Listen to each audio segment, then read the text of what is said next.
আপনারা দেখতে পাচ্ছেন একদিকে শ্যামবাজার থেকে সিমলা স্ট্রিট পর্যন্ত নরেন্দ্র মোদীর যে রোড শো হতে চলেছে তার আয়োজন তুঙ্গে। কড়া নিরাপত্তার ঘেরাটোপে মুড়ে ফেলা হয়েছে গোটা এলাকা। সেখানে ইতিমধ্যেই উৎসবের আবহ, মহিলা ঢাকিরা সেখানে ডাক বাজাচ্ছেন। অপরদিকে আপনারা দেখতে পাচ্ছেন ডায়মন্ড হারবারে অভিষেক বন্দ্যোপাধ্যায়ের নির্বাচনী প্রচার। ডায়মন্ড হারবার লোকসভা কেন্দ্রে ভোট 1 তারিখ 1 জুন অর্থাৎ শনিবার, এবং তার আগে নির্বাচনী প্রচারে তৃণমূল কংগ্রেসের সর্বভারতীয় সাধারণ সম্পাদক অভিষেক বন্দ্যোপাধ্যায়।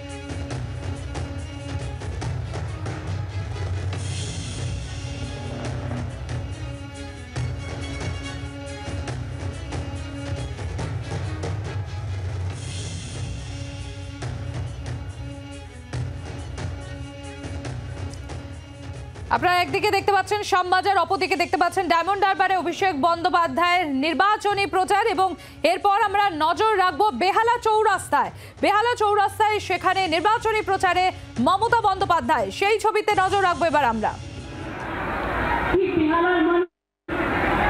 বেহালার কি হাল ছিল আর বেহালা আজকে কিভাবে বদলেছে, এটা যাদের দেখা নেই তাদের বলবো চোখ না থাকলে চোখটা একটু খুলুন।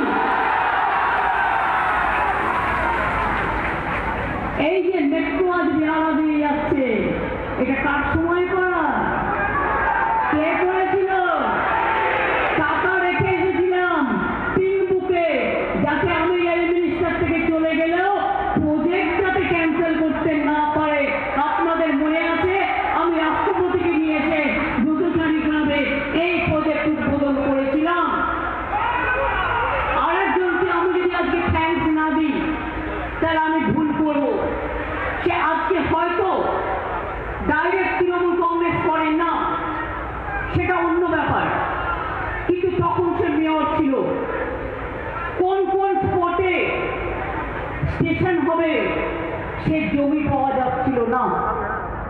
মনে রাখবেন, এমনকি নিজেদের পকেটের টাকা দিয়েও জমি কিনে রেল স্টেশন তৈরি করার ব্যবস্থা হয়েছে। এখনো পর্যন্ত অনেকে টাকা পায়নি। আর এই মেট্রো আপনাদের চেহারা বদলে দিয়েছে। 3 বার করে প্রধানমন্ত্রী উদ্বোধন করছে, লজ্জাও করে না। একটা প্রোগ্রাম করতে 13 বছর লাগে।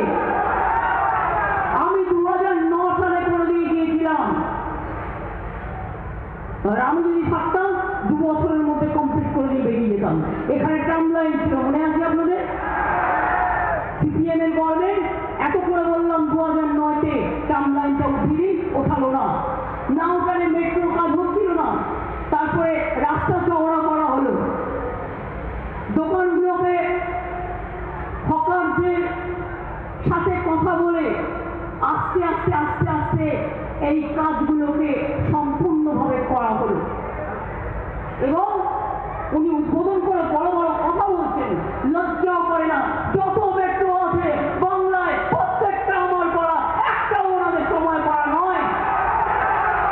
ওনারা টাইম নিয়েছে বাংলাকে বঞ্চিত করবার জন্য। জিজ্ঞেস করুন টালিগঞ্জ গড়িয়া কে করেছে? সুভাষ গান নামে। জিজ্ঞেস করুন তারা তোমার জোকা কে করেছে? এমনকি জোকা থেকে দমদম চলে যাবে, এটা ডাইরেক্ট। ওইটুকু করার জন্য এখনো সৃষ্টি করে রেখে নিচ্ছে, মানে আরেকবার উদ্বোধন করবে। মানুষের যে কষ্ট হচ্ছে বুঝতে পারছে না, যে মানুষ জোকায় উঠলো দমদমে চলে গেল, জোকায় উঠলো ধর্মতলায় চলে গেল, ওইখানে একটু খিচি রেখে দিয়েছে, মানে একটু একটু করে। আর উদ্বোধন করার টাইম পাবে না, এবারে আসছে না,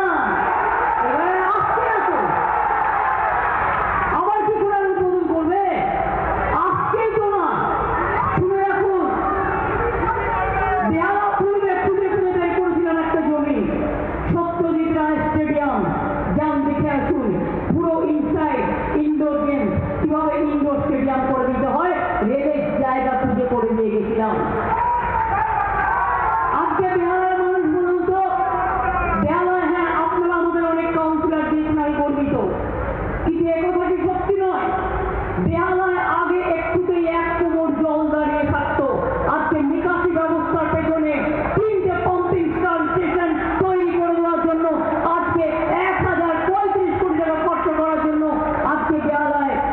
সাইক্লোন হলো। আপনারা দেখলেন তো সাইক্লোন, কলকাতাতে 24 ঘন্টাও জল জমেছিল, আর দিল্লি হলে 5 দিনে জল যেত না, চেন্নাই হলেও যেত না। আজকে কলকাতার যে উন্নয়ন, বাংলার যে উন্নয়ন, হিংসুটেগুলো চোখে দেখতে পায় না, তাই হিংসুটেগুলো উঠছে করে দেয়।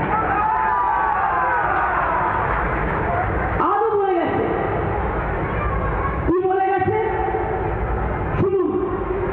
আমি এমন কথা নিশ্চয়ই বলবো না যেটা আমি করিনি, আমি এমন কথা নিশ্চয়ই বলবো না যেটা আমি করতে পারবো না, আমি এমন কথা নিশ্চয়ই বলবো না যা আমার মুখ দিয়ে বেরোনোর শোভা পায় না। মনে রাখবেন, মানুষের কথা বলার কতগুলো সৌজন্যতা বোধ থাকে।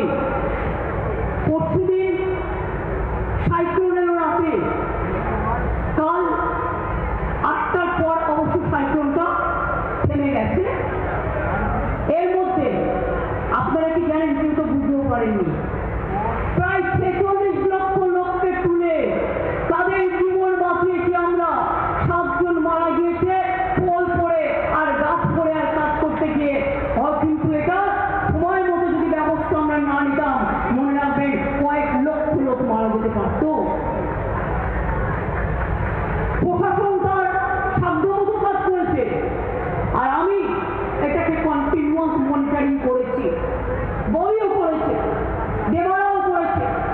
ফুল নাইট ওরা কর্পোরেশনে বসেছিল যে গাছ পড়লেই গাছ কাটবে বা জল জমলেই পাম্প দিয়ে যতটা সম্ভব জল টেনে নেবে। এবং যে 46 লক্ষ লোককে আমরা তুলে এনেছিলাম রিলিফ ক্যাম্পে, তাদের মধ্যে অনেকেই বাড়ি ফিরে গেছে, থ্যাংক গড। প্রতিবার আসলে বাংলা নদীমাতৃকার দেশ, তাই দেখবেন বাংলায় সাইক্লোনটা প্রতি বছর হয়। আমাদের কোটি কোটি টাকা নষ্ট হয়ে যায়, এই টাকা তো কেউ দেয় না। কখনো আমফান, কখনো বুলবুল, কখনো সুনামি, কত হচ্ছে তো হচ্ছে, হচ্ছে তো হচ্ছে। আমি এই জন্য বললাম, কখনো কখনো কোনো কথা বলার শোভা পায়, কখনো কখনো পায় না।